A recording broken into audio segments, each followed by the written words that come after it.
يا رب بالمصطفى بلغ مقاصدنا واغفر لنا ما مضى يا واسع الكرم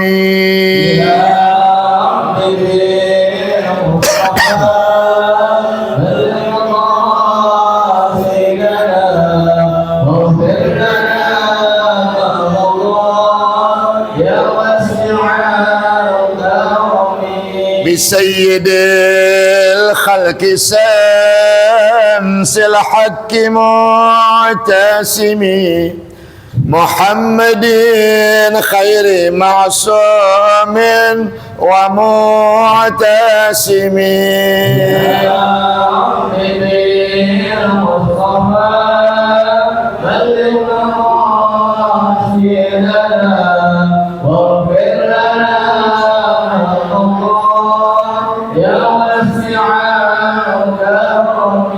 له فرارة حبيب والله حجته ومصدر الفضل والإرفان والكرم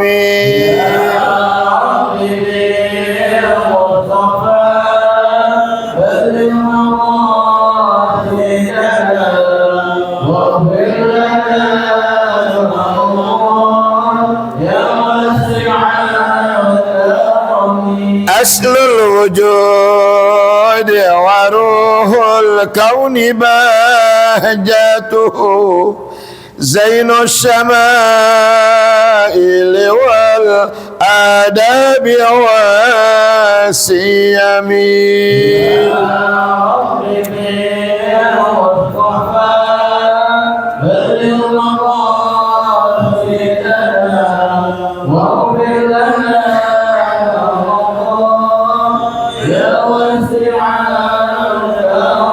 مطهر الأرض من رجس ومن دارني من عابدي وسن أو عابدي الصنم يا ربي بالمصطفى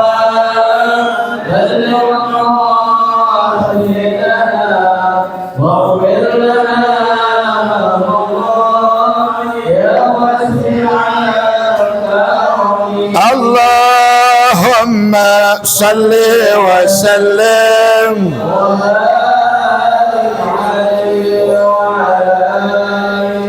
الفاتحة بالنية أن الله يفتح علينا فتوح العارفين والمنوح والرسخ وصلاح الجسد والروح وتوبة النصوحة وعلى كل نية صالحة دافعة لكل شر جالبة لكل خير لنا ولوالدينا ولأحبابنا ولمعلمينا ولأستاذنا ولمن حق علينا أجمعين لجميع المسلمين والمسلمات والمؤمنين والمؤمنات الأحياء منهم والأموات خصوص الأرواح من بنى هذا المسجد من قام هذا المسجد الجامع آل إمران المتقدمين والمتأخرين أن الله يغفر لهم ويرحمهم ويعلي درجاتهم في الجنة وأن يعيد علينا من بركاتهم وأسرارهم وأنوارهم وعلومهم ونفحاتهم في الدين والدنيا والآخرة وإلى حضرة النبي محمد صلى الله عليه وآله وسلم الفاتحة. أعوذ بالله من الشيطان الرجيم بسم الله الرحمن الرحيم الحمد لله رب العالمين الرحمن الرحيم مالك إياك نعبد وإياك نستعين اهدنا الصراط الذين أنعمت عليهم غير المغضوب عليهم ولا الضالين رب اغفر لي ولوالدي بسم الله الرحمن الرحيم لا إله إلا الله Astaghfirullah. Allahumma salli wa sallim ala Sayyidina Muhammadin wa ala ali Sayyidina Muhammadin waftah lana bihi abwaba ilmika kama fatahtaha ala anbiyaika wa ulamaika al-mutakaddimina wal mutaakhirina wansur alaina rahmataka ya dzal jalali wal ikram birahmatika ya arhamar rahimin. Walhamdulillahi rabbil alamin.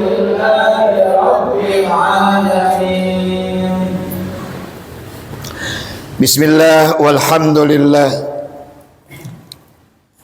wassalatu wassalamu ala rasulillah wa ala alihi wa ashabihi wa man nasarahu wa wala wala hawla wala quwwata illa billah amma ba'du fa inna asdaqal hadisi kitabullahi ta'ala wa khal hadiyi hadiyu nabiyyina Muhammadin sallallahu alaihi wa alihi wa sallam wa sal umuri muhdasatuha wa kulla muhdasatin dalalah wa kulla dalalatin finnar. As-sanadul muttasilu ilal imamil muallif rahimahullahu ta'ala wa adaman nafa'a bihi wa bi'ulumihi fid daraini amin. Qala faslun fi adabil alimi. Mari sama kita panjatkan puja-puji serta rasa syukur kita kepada Allah Subhanahu wa taala. Sekaligus pula teriring selawat beserta salam sama kita sanjungkan keharibaan Nabi kita Muhammad sallallahu alaihi wa alihi wasallam, yang semoga pula salawatullah wassalamu senantiasa tercurah atas keluarganya, juga atas sahabatnya, dan mudah-mudahan di hari kiamat nanti kita semua yang hadir kelak mendapatkan syafaatul uzmanya. Amin ya rabbal alamin. Faslun, ini suatu fasal fi adabil alimi, pada menyatakan adab atau akhlak orang yang alim. Apa alim? Orang yang berilmu. Alimun, satu orang alim. Alimani, dua orang yang alim. Maka banyak orang yang alim disebut ulama. Namun sekian banyak orang yang alim tetap dia mesti beradab, tetap dia mesti berakhlak, tetap dia harus berakhlakul karimah, sebagaimana pengetahuannya mengajarkan bagaimana akhlaknya Nabi kita Muhammad sallallahu alaihi wasallam.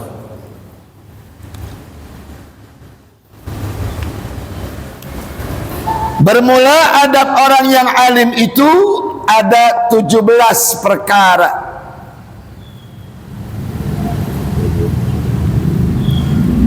Yang pertama, ihtimalun.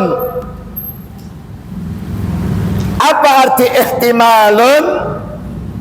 Yakni menanggung suatu dan menerima sesuatu yang didatangkan oleh murid daripada pertanyaan. Bisa juga pekerjaan yang kadang-kadang menyusahkan akan dia, yakni hendaklah orang alim itu bersifat dengan sifat sabar pada suatu yang datang kepadanya daripada segala yang menyusahkan akan dia. Dan jangan lekas marah kepada murid-muridnya itu. Itu adab yang pertama. Orang yang alim, orang yang berilmu, ihtimalun, yakni menanggung suatu, bahkan menerima sesuatu yang didatangkan oleh muridnya. Mana contohnya? Pertanyaan. Jangan orang alim pelit dengan ilmu, nggak boleh. Karena Allah perintahkan fas'alu ahla zikri in kuntum la ta'lamun. Banyak bertanyalah kamu kepada orang yang lebih tahu tentang apa saja yang kita belum tahu, yang kita kurang tahu. Maka sebagai seorang guru, ketika ditanya oleh muridnya, jangan merasa kesal, apalagi merasa bosan. Ya, jawab pertanyaannya.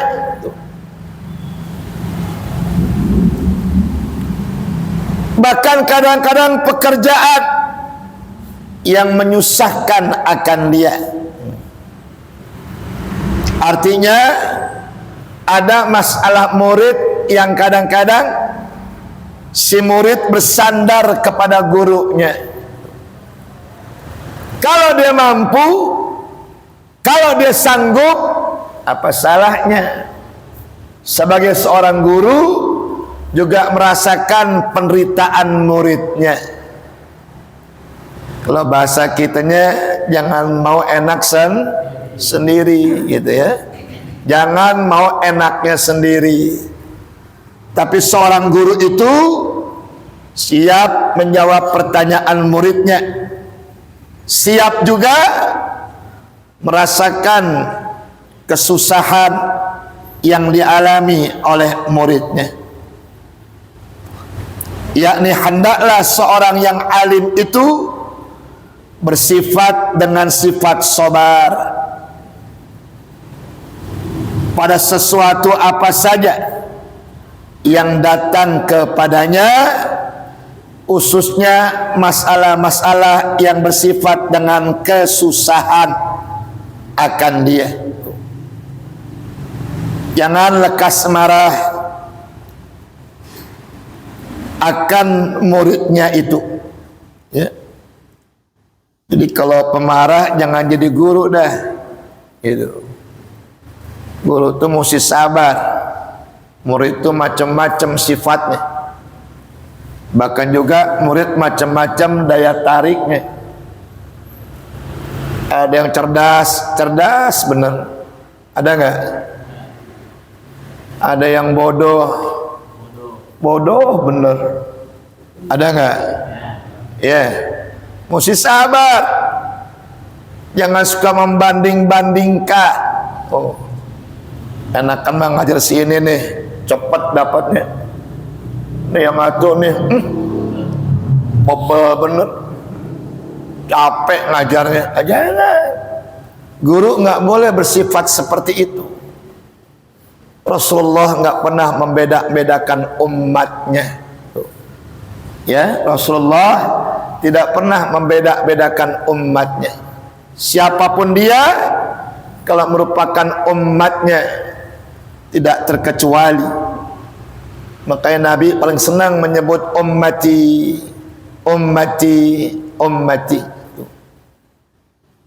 Ketika mau dicabut rohnya, yang dipanggil bukan Aisyah, padahal Aisyah istri kesayangannya, bukan Khadijah yang juga istri kesayangannya, bukan Fatimah yang merupakan anak kesayangannya, bukan juga Hasan Husain sebagai cucu kesayangannya. Yang dipanggil apa ya? Ummati, wahai umatku, wahai umatku. Tuh, ya. Bahkan ketika nanti Nabi dibangkitkan di hari kiamat, yang dicari bukan keluarganya, yang dicari bukan sahabatnya, lagi-lagi yang dicari siapa? Ummati. Kemana umatku? Kemana umatku? Kira-kira kalau kita bangkit di hari kiamat, dikasih kunci sorga, yang dicari siapa duluan? Bini kita dulu, anak kita dulu, mantu kita dulu, cucu kita dulu. Rasulullah nggak begitu. Maka orang yang alim harus mencontoh sifat itu yang disifati Allah melalui Nabi kita Muhammad sallallahu alaihi wasallam. Ya.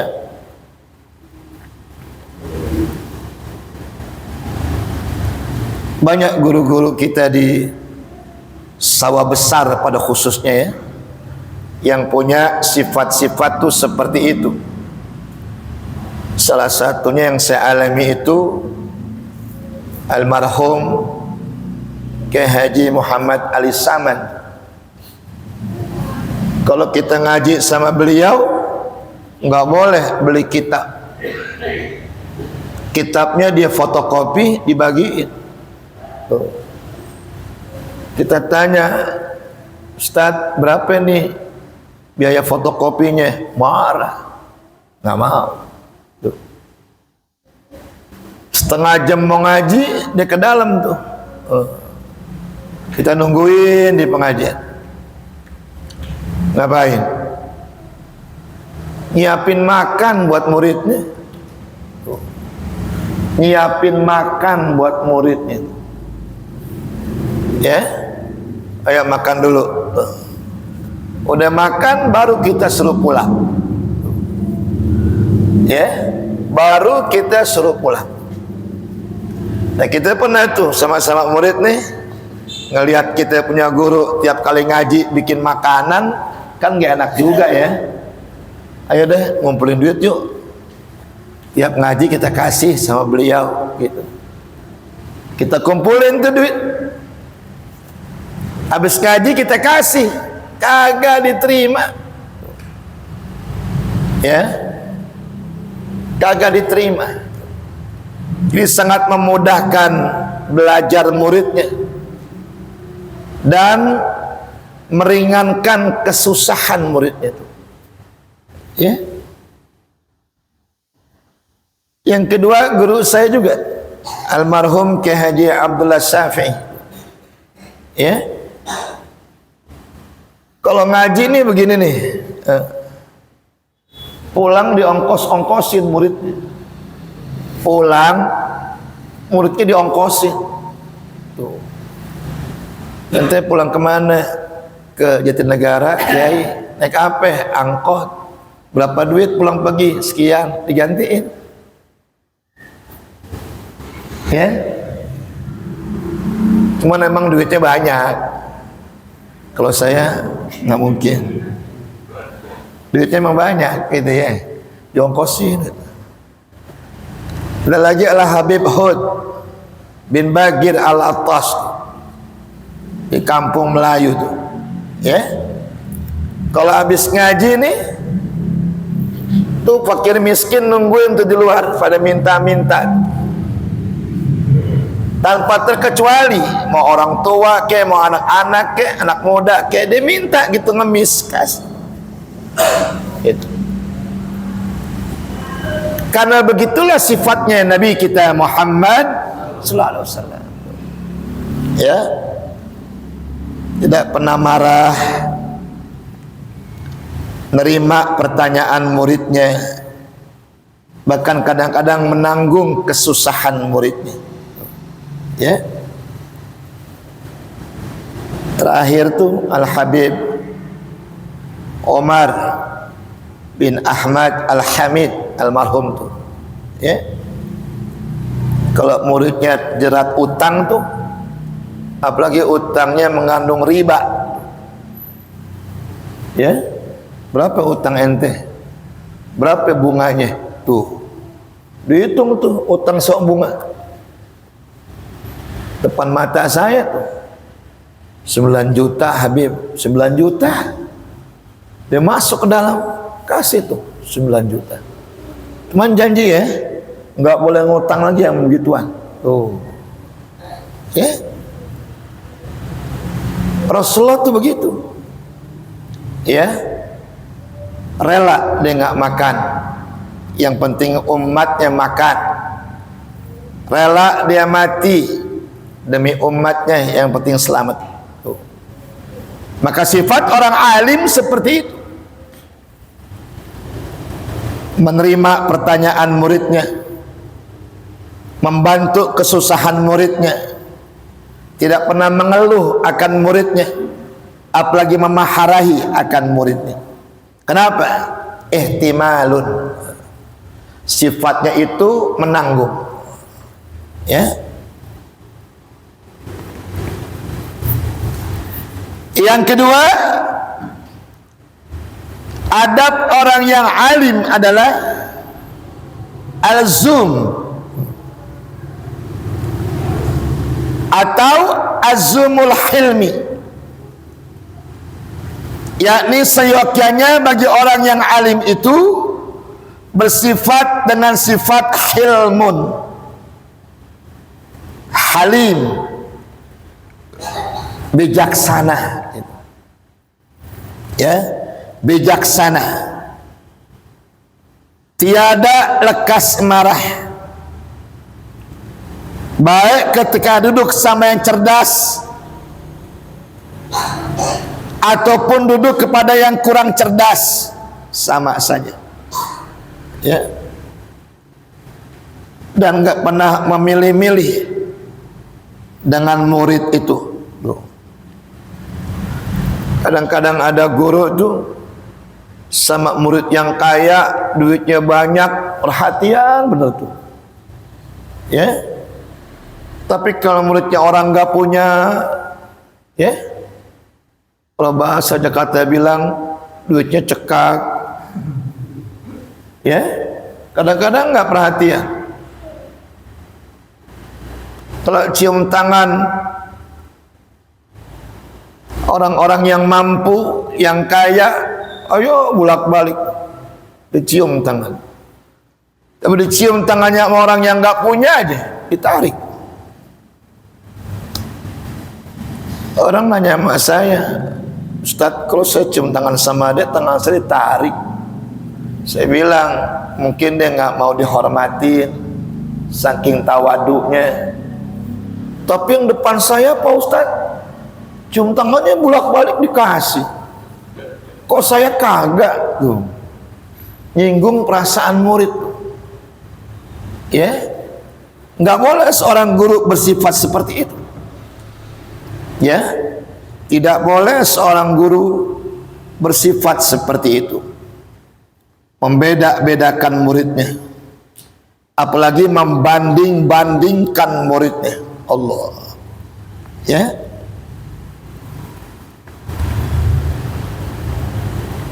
Yang ketiga, duduk dengan rendah hati, tidak mengangkat kepala, menunjukkan kesombongan, ya, apalagi merasa paling pintar, merasa paling benar. Jangan. Dulu di kampung Melayu itu ada peringatan Maulid, Di atas panggung tuh guru-guru tuh, ada habaib, ada kiai tuh, ya. Di atas udah penuh nih. Datang guru namanya Muallim Syafi'i Hazami, duduk di tangga sama-sama yang lain gitu. Nggak mentang-mentang dia guru mesti naik ke atas, enggak.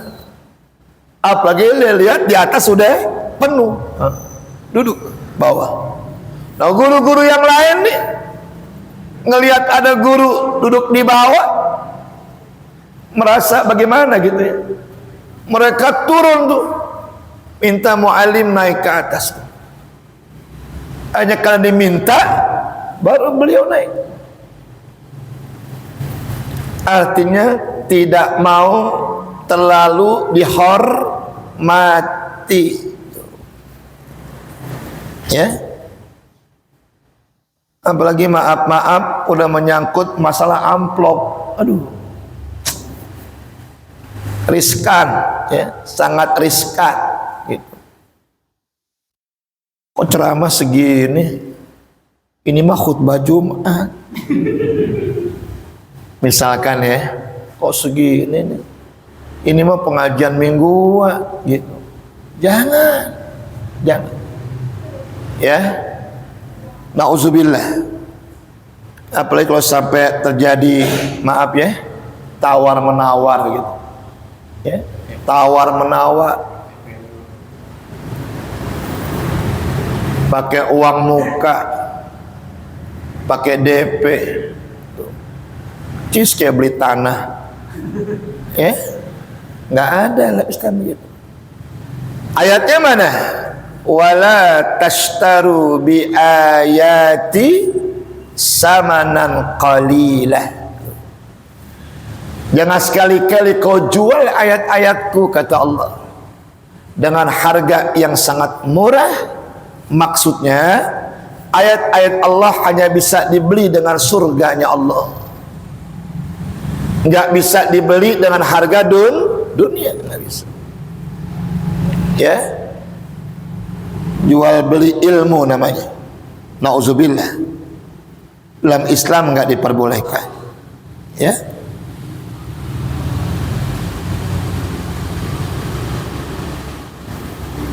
Ngajar lama nih, ngomong pengurusnya, naikin dong. 10 tahun ngajar segini-gini aja. BBM naik. BBM naik gitu. Kangkung mahal. Ya Allah, takut nggak kebagian rezeki. Udah Allah yang jamin kok. Talibul ilmi takaffalallahu fi rizkihi. Orang yang nuntut ilmu itu rezekinya udah Allah yang jamin. Kalau yang nuntut ilmu saja dijamin rezekinya, apalagi yang ngajar. Yang nuntut ilmu saja sudah Allah jamin rezekinya, nggak usah khawatir. Apalagi yang ngajar. Nah kalau yang ngajar masih khawatir nggak kebagian rezeki, jadi murid aja, jangan jadi guru, gitu. Ya. Jadi yang ketiga, tidak merasa diri ini hebat, jangan. Ya, dia selalu menundukkan kepalanya. Seperti pepatah mengatakan, jadilah seperti padi, semakin penuh isinya, semakin nunduk padinya. Orang yang berilmu, semakin banyak ilmunya, semakin kelihatan tawaduknya. Ya, tidak ada sifat sombong, sifat takabur, apalagi sifat riya. Ya. Keempat, sifat orang yang alim adalah meninggalkan segala macam bentuk sifat-sifat takabur atau sifat-sifat sombong. merasa paling pintar, merasa paling benar, merasa paling segala-galanya. Tinggalkan itu, ya, tinggalkan, ya.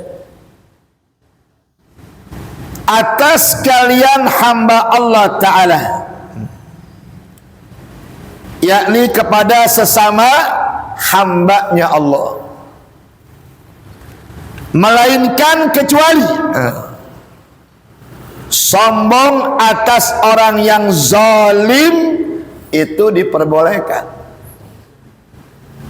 Sombong atas orang yang zalim itu diperbolehkan, ya. Tujuannya agar orang itu kagak lagi melakukan kezaliman.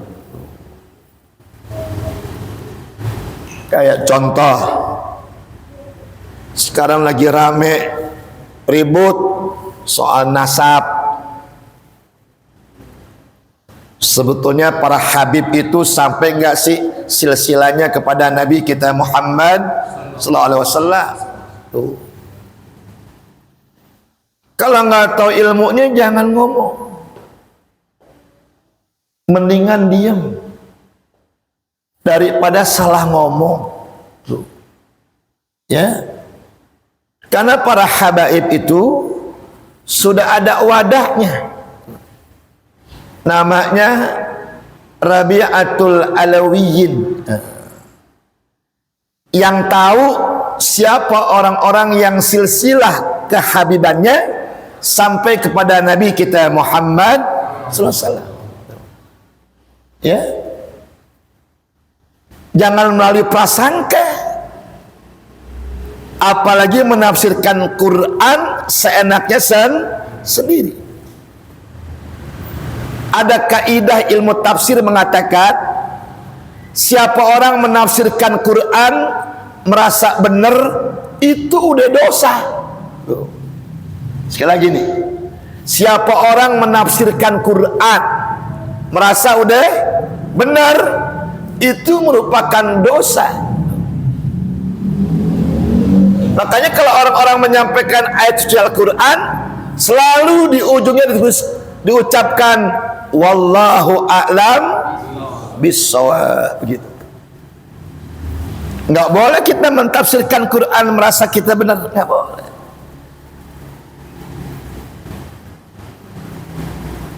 Sampai bilang demi Allah dengan ayat ini hakul yakin, pakai hakul yakin bahwa para habaib di Indonesia tidak nyambung silsilah nasabnya kepada Rasulullah. Luar biasa ya, kasihan tuh. Makanya orang nilai hidupnya jangan lagi hidup, entah nilai hidupnya ketika lagi menghadapi ketuaan menjelang kematian. Itulah akhir-akhir bagus tidaknya hidup kita. Nggak sedikit yang masa mudanya bagus, masa tuanya buruk. Tapi nggak sedikit juga masa mudanya buruk, akhir-akhir hayatnya baik, ada juga. Karena disebutkan dalam kitab Arba'in dari Imam An-Nawawi, bahwa ketika seorang bayi berusia 40 hari dia berupa air, 80 hari segumpal darah, 120 hari segumpal daging. Allah utus malaikat untuk meniupkan roh ke daging itu, jadilah dia manusia. Kemudian dicatat 4 takdir yang nggak bisa kita sangka. 1, rezeki kita sudah Allah atur. Awas, hati-hati. Ada istilah begini, tuh duit di depan mata, tuh depan mata nggak jadi, tuh bukan apanya tuh, bukan rezekinya, tuh malah yang jauh di mata dapat, yang depan mata tinggal tuh nggak jadi. Tuh. Ada orang mau beli rumah, udah kasih DP tuh 1 miliar rumahnya, udah kasih DP ya 5 juta kalau nggak salah, harga rumahnya 1 miliar, DP-nya 5 juta. Kira-kira menurut kita pasti jadi nggak tuh? Pasti jadi nggak? Pasti jadi. 3 hari mau tinggal bayar, yang beli mati, nggak jadi. Bukan rezeki kita. Yang kedua, ajal. Ajal sudah ada ketentuannya tuh. Di mana, kapan, bagaimana matinya sudah ada ketentuannya. Maka jangan suka nyeselin mati. Anak pengen berangkat berenang, kelep meninggal. Ya Allah, tadi aja gue gak kasih dia berenang tuh. Kalau gue tahu dia bakal mati di kolam renang tuh. Tuh, ya. Nyesel anaknya dikasih berenang, tenggelam di kolam. Kalau emang udah waktunya mati, andai kan gak diizinin, nggak berangkat juga, tetap mati nggak? Tetap mati nggak? Tetap mati. Bisa aja matinya di tempat tidur, bisa aja matinya di dapur, walaupun kita udah nggak izinin pergi. Emang kematian udah datang. Yang ketiga, amal sudah ada ketentuannya. Dan yang keempat, senang atau susah, menderita atau bahagia, sudah ada ketentuannya. Maka ada orang, kata Nabi, beramal seperti amalnya orang ahli surga, sehingga orang mengatakan ini orang pasti ahli surga. Masa-masa tuanya berbalik, dia beramal seperti amalnya orang neraka dan matinya masuk neraka. Namun ada juga orang yang beramal seperti amalnya orang neraka. Orang beranggapan nih orang gak bakal ke surga dah, sholat kagak, ngaji kagak, ibadah kagak, maksiat kagak misalkan. Tiba-tiba masa tuanya berubah, dia tobat, dia insaf, beramal ibadah seperti amal ibadahnya orang surga sampai dia masuk ke dalam surga. Jadi orang jangan nilai hidupnya waktu menjalankan perjalanan hidupnya, tunggu masa tua dan masa-masa kematiannya, baru kelihatan di situ husnul khatimah atau su'ul khatimah. Nah, makanya orang yang alim wajib meninggalkan sifat takabur kepada sesama hamba Allah, kecuali menghadapi orang yang zalim.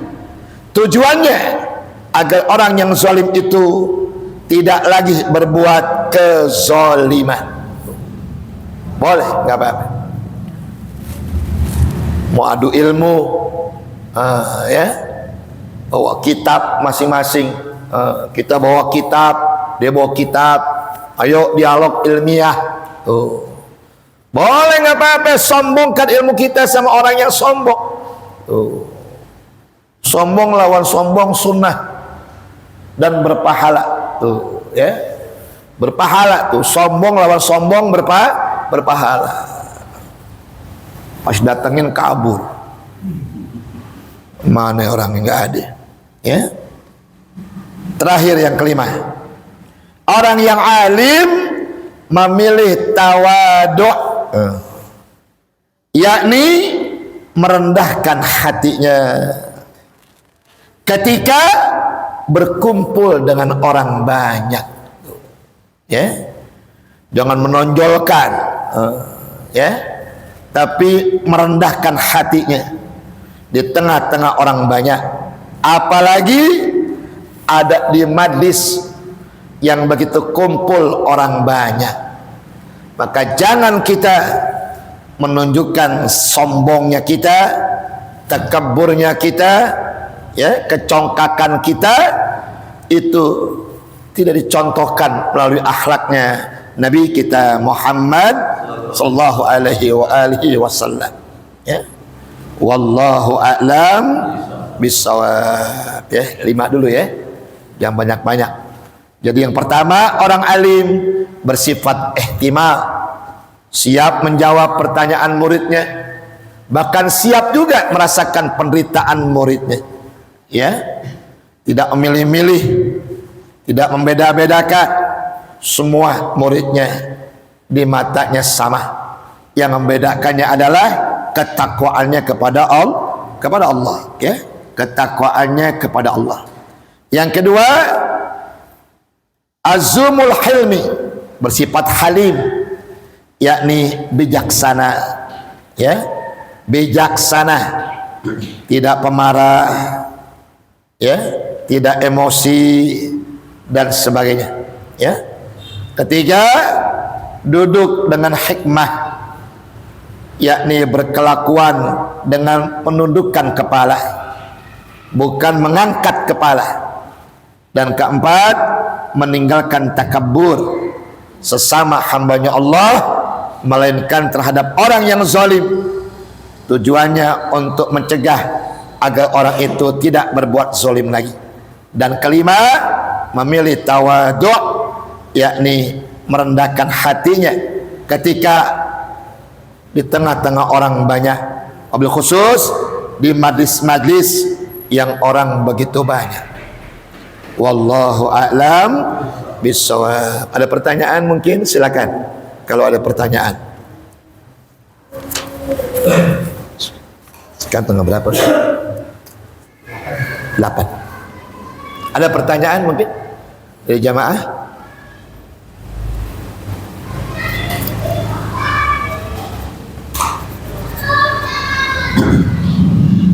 Ada pertanyaan?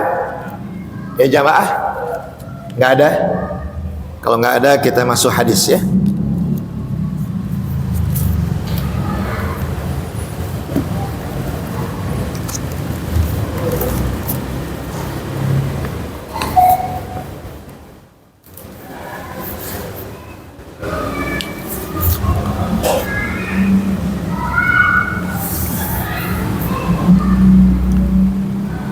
Bismillahirrahmanirrahim. An Abi Hurairah radhiyallahu anhu qala qala nabiyyuna Muhammadun sallallahu alaihi wa alihi wasallam, idza nasiyah, apabila seseorang yang lagi berpuasa nasiyah, dia lupa, fa'akala, dia makan, wa syaribah, dia minum. Karena apa? Karena lupa, bukan disengaja, karena lupa. Lagi puasa lupa makan, lagi puasa lupa minum. Nah, ingatin ya. Maka kata Nabi, falyutimmah saumahu, maka tetap sempurnakan puasanya. Artinya jangan dibatali. Karena apa? Karena lupa, ya. Pas ingat buang, jangan tanggung, ya. Pas ingat buang, kumur-kumur, lanjut puasanya. Tuh, jangan tanggung. Kalau ingat dimakan lagi, ya batal, bukan lupa namanya, ya. Fa innama, maka bahwasanya at'amahullah, orang yang puasa lupa makan, Allah yang kasih makan, ya. Wasaqahu, Allah yang kasih minum. Tuh, Allah tahu nih, wah, ini orang puasanya udah apa namanya, udah lemes bener nih, takut kenapa-napa nih, ya, takut dia pingsan. Dikasih lupa, ada makanan dia makan, ada minuman dia minum, maka lupanya orang yang puasa makan minumnya, Allah yang kasih makannya, Allah yang kasih minumnya. Tuh. Ya belaga nggak belaga terserah dia deh, ya, tapi lupanya itu tidak membatalkan puasanya, tidak, ya. Wa an Abi Hurairah, dan lagi-lagi dari Abi Hurairah, qala Nabi sallallahu alaihi wasallam, telah bersabda akan Nabi kita Muhammad sallallahu alaihi wasallam, malaka hal tajidu raqabah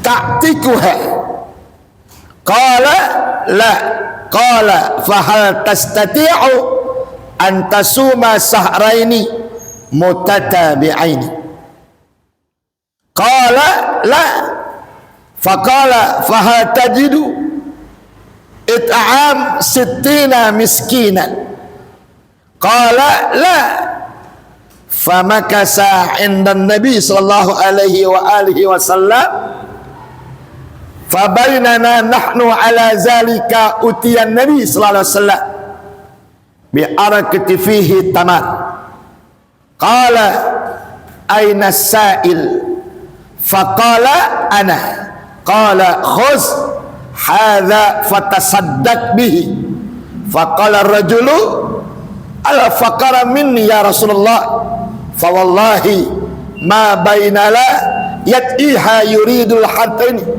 ahlu baiti faqara min ahli baiti, fadahikan Nabi sallallahu alaihi wasallam hatta badat anbatuhu summa qala at'imhu ahlak, qalahu idh ja'ahu ar-rajulun faqala ya Rasulullah halaktu, qala ma laka, qala waqatu ala imraati wa ana shaim, qala ila akhir hadis. Ada seorang anak muda lagi bulan puasa datang ke rumah Nabi kita Muhammad sallallahu alaihi wasallam, ya, datang ke rumah Nabi nih, anak muda datang ke rumah Nabi, ya. Faqala ya Rasulullah, wahai Rasulullah, halaktu, oh celakalah saya. Oh Nabi bingung nih, celaka kenapa ini anak muda nih, datang-datang langsung celaka aja. Ada apa itu Nabi? Malaka, yang terjadi kepadamu? Qala waqa'tu ala imraati, tadi lagi berpuasa aku bersetubuh sama istriku. Oh. Lagi puasa bersetubuh. Ini puasanya puasa Ramadan ya, bukan puasa sunnah, tapi puasa wajib, ya. Wa ana shaimun, sementara saya juga lagi puasa, bini saya juga puasa. Bagaimana ya Rasulullah? Tuh, ya. Maka Rasulullah menjawab, ya sudah, nanti habis lebaran kodok puasamu, tapi harus membayar kifarat. Apa kifarat Rasulullah? Rasulullah menjawab, antasumu syahraini mutatabi'ain, kau mesti puasa 2 bulan berturut-turut, kagak boleh batal. Berapa bulan? 2 bulan. Pernah nggak kita bulan puasa bersetubuh? Jangan bohong loh, ya. Bulan puasa bersetubuh tuh. Nabi nggak marah, nggak? Nabi nggak marah. Nabi bilang ya udah, nanti habis lebaran puasamu yang batal kodok 1 hari, kemudian bayar kifarat. Kifaratnya apa Rasulullah? Puasa 2 bulan berturut-turut kagak boleh batal. Nabi tanya, fahal tastati', kau mampu nggak? Qala la, nggak mampu ya Rasulullah. Kok nggak mampu? Yang sebulan aja jebol, apalagi 2 bulan. Tuh, ya. Maka Nabi tanya, kalau gitu hal fatajidu innama sittina miskinan, kau kasih makan aja orang miskin. Sittin 60 orang, 1 orangnya 1 liter. 60 orang 60 liter. Ingat ya, sekali bersetubuh. Sekali bersetubuh. Misalkan nih, kita bersetubuhnya pagi nih. Itu wajib. Kalau nggak puasa 2 bulan berturut-turut, ngasih makan orang miskin berapa ya? 60. Mentang-mentang lagi nggak puasa, habis johor setubuh lagi. Kata lakinya, udah batal ini bu, lanjut bu. Kata bininya, ayo bang. Berapa hari itu? Berapa kali? 2 kali. Berarti kifaratnya juga 2 kali. Yang mestinya ngasih makan cuma 60 orang, tambah 60, 120. Habis asar mindol nambah lagi. Berapa itu? 3 kali bersetubuh, 60 kali 3. Mampus nggak kita tuh? Ya, dari 60 liter 120 ya 180. Anak itu menjawab, la, saya nggak mampu juga ya Rasulullah. Famakasa 'inda Nabi sallallahu alaihi wasallam, fabaina nahnu ala zalika utiyan Nabi bi arqi fihi tamar. Nabi masuk ke rumah. Masuk ke rumah, Nabi ambilin korma. Ya. Ambil korma, qala aina sa'il, faqala ana. Pas Nabi keluar, tadi yang nanya, mana tuh orang itu? Dia jawab, ana, aku ya Rasulullah. Qala khudh hadha, nih ambil korma dari aku, fatasaddaq bihi, sedekahkan ini kepada orang-orang yang miskin di antara kamu. Faqala, menjawab tuh anak muda, a'alafkara minni ya Rasulullah. Ya Rasulullah, di kampungku yang miskin cuma saya doang. Ini namanya kue cincin ganas turi nih. Udah miskin, nggak tahu diri nih. Ya, yang miskin saya doang, yang lainnya orang kaya semua ya Rasulullah. Ya, apa jawab Rasulullah? Maka bersedekahlah engkau kepada ahlu bait, kepada keluargamu, istri dan anak-anakmu. Nabi berkata begitu, fadhahika, sambil ketawa. Lucu nih anak muda, tapi nggak tahu diri. Udah tahu orang nggak punya, pakai bersetubuh di siang hari bulan suci Ramadan, suruh bebasin budak, nggak sanggup. Puasa 2 bulan, nggak sanggup. Ngasih makan orang miskin 60 orang, nggak sanggup. Dikasih korma, ya miskin dia doang. Fadhahika, Nabi itu tersenyum ngelihat tuh anak muda kelakuannya kayak begitu. Hatta badat anyabuhu sumagala at'imhu ahlak, bawa ini makanan, berikan kepada keluargamu. Qalahu irja'ahu rajulun, maka sejarah ini terjadi di masa Nabi kita Muhammad sallallahu alaihi wasallam sebagai pembelajaran buat kita. Jangan sekali-kali bersetubuh ketika lagi apa? Berpuasa di bulan suci Ramadan. Ada lagi nggak Ustaz puasa yang nggak boleh bersetubuh? Ada. Puasa nazar nggak boleh. Puasa qada nggak boleh bersetubuh. Kifaratnya sama kayak begitu. Oh ya, karena yang tadi disebutkan adalah puasa wajib. Ramadan wajib nggak?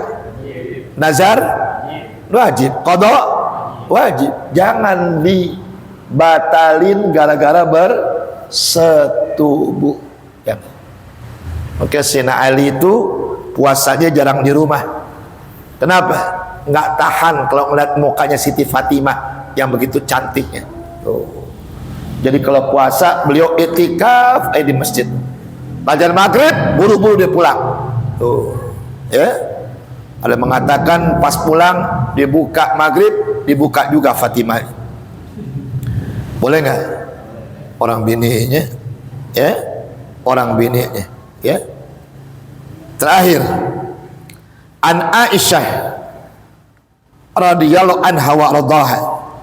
Qala Nabi sallallahu alaihi wasallam, in syi'ta fasum wa illam syi'ta faftir, yakni fis safar. Apabila engkau dalam perjalanan atau safar mau puasa silakan kalau kuat. Kalau nggak kuat boleh nggak puasa. Tapi pergi dulu ya. Pergi dulu. Tuh. Kok ente nggak puasa sih? Ane mau ke Bandung nggak boleh. Anda mau ke Tasik nggak boleh.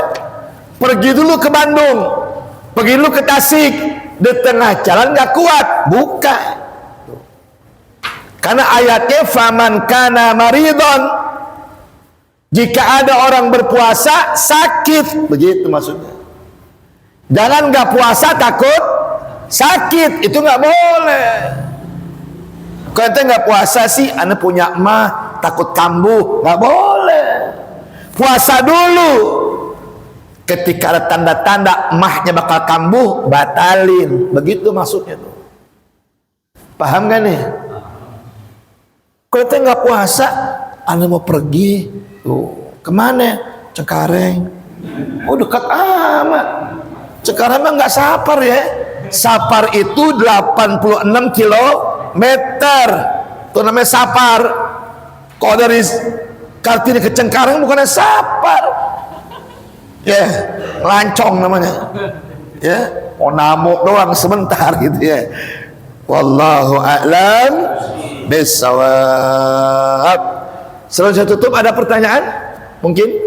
Kalau nggak ada, kita cukupkan. Insyaallah kita ketemu lagi pada 2 minggu yang akan datang. Sehat walafiat dan dimurahkan rezeki kita Allah Subhanahu wa taala. Saya ucapkan terima kasih kepada jamaah yang sudah setiap bulannya memberikan donaturnya buat anak-anak yatim saya, dan kebetulan untuk bulan ini kita lokalisasikan dananya untuk pembangunan Majlis Taklim Al-Ghazaliyah yang sedang saya bangun. Alhamdulillah dinding yang rubuh sudah jadi yang baru. Alhamdulillah yang kedua, lantai pertama sudah didak. Jadi kita mau lanjut Senin ini merapikan lantai pertama untuk kegiatan di bawahnya Majlis Taklim anak-anak kita. Dan insyaallah dalam waktu dekat ini kita membutuhkan kurang lebih hampir 50 batang besi yang ukuran 10 mili yang sudah saya tanyakan hampir seharga 60 ribuan. Mungkin di jamaah ada yang ingin membantu, apakah 1 batang, apakah 2 batang, silakan nanti menemui Ustadz Adi, kita akan belikan dan niatin diwakafin ya buat sedekah jariah. Apa